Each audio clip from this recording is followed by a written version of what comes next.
Dawn breaks over the Strait of Hormuz. Massive oil tankers move slowly through narrow shipping lanes. Each vessel carries millions of barrels of crude oil. At first glance, it feels calm, but this is not just a shipping route. This is the most dangerous choke point on Earth. Nearly 20% of the world's oil passes through this narrow corridor. At its tightest point, the strait is only about 21 miles wide. On one side lies Iran.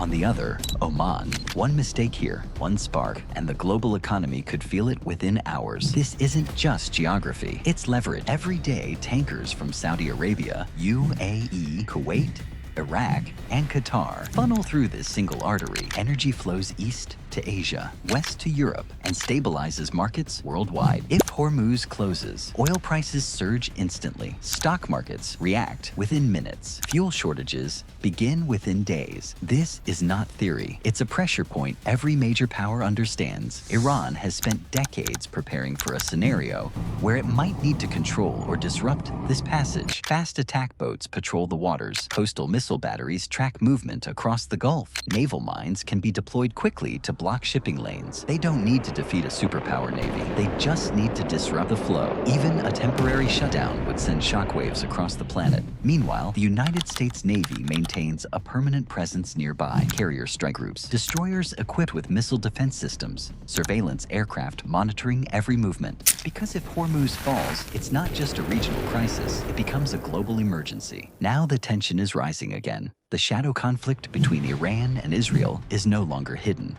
Strikes, counterstrikes, cyber warfare, proxy battles, and the United States remains deeply involved. Political pressure is building, military presence is increasing, and rhetoric is escalating. Some analysts warn if a direct confrontation erupts, Hormuz becomes the first pressure point. This is where things get even more volatile. In a potential return to power, Donald Trump has signaled a hardline stance on Iran, sanctions, maximum pressure, and potentially military enforcement. Imagine this scenario. The U.S. issues an ultimatum. Iran responds by threatening the strait. Naval forces mobilize. One incident, one miscalculation, and suddenly, the world is watching a choke point turn into a battlefield. If Hormuz is disrupted, the timeline is brutal. Within hours, oil prices spike. Within days, fuel shortages begin. Within weeks, inflation surges globally. Airlines, shipping, manufacturing, food supply chains, everything tightens because energy is not just fuel, it is the foundation of the modern world. This isn't just about war, it's about control. Control of energy, control of trade, control of pressure. The Strait of Hormuz is a reminder some of the most powerful weapons in the world are not missiles, they are bottlenecks. Everything is one decision away from disruption because this narrow strip of water is not just a passage, it is a lifeline, and in the wrong moment, it could become a trigger.